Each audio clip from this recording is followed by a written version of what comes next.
Everybody asking how we doing, say we good. Don't need no one to tell me how to live just like they would. It ain't their business but they in it, I don't know why. Revolved around my life after I found another. Metabolisme sekunder adalah senyawa organik yang tidak terlibat langsung dalam pertumbuhan, perkembangan atau reproduksi organisme, tapi tetap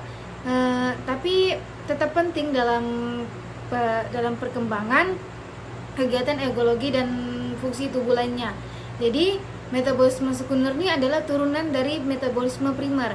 Jadi metabolisme sekunder sebagian besar berperan saat ada zat asing yang masuk ke dalam tubuh.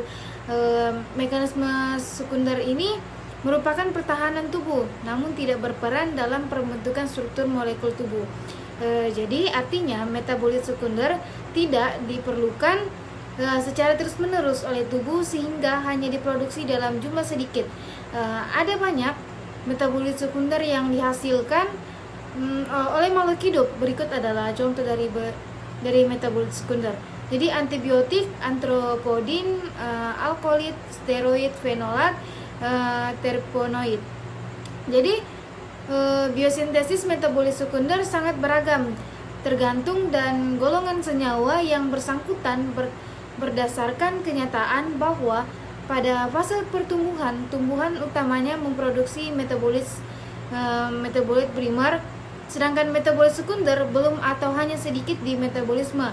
Hal yang serupa juga sesuai dengan jaringan tanaman dalam produksi metabolit sekunder. Dalam kultur jaringan tanaman, produksi fase starioner waktu pertumbuhan mulai berhenti. Jadi senyawa metabolit sekunder diproduksi melalui jalur di luar biosintesis karbohidrat dan protein. Jadi ada 3 jalur utama untuk pembentukan metabolit sekunder, yaitu 1. Jalur asam malonat asetat, 2. Asam mefalonat asetat, dan 3. Asam hikmat. Tanaman yang menghasilkan senyawa ini antara lain jagar pagar, kelapa sawit, kelapa jagung. Jadi penjelasan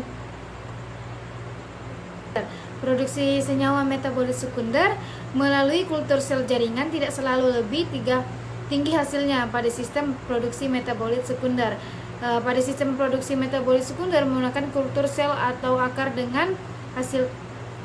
Cara ini banyak diterapkan pada proses produksi skala industri karena lebih murah, cepat, dan mudah membentuk senyawa akhir. Namun ada beberapa hambatan dalam penggunaan prosedur, yaitu lambatnya proses transport dari presur ke dalam sel target dan masih Everybody asking how we doing, say we good.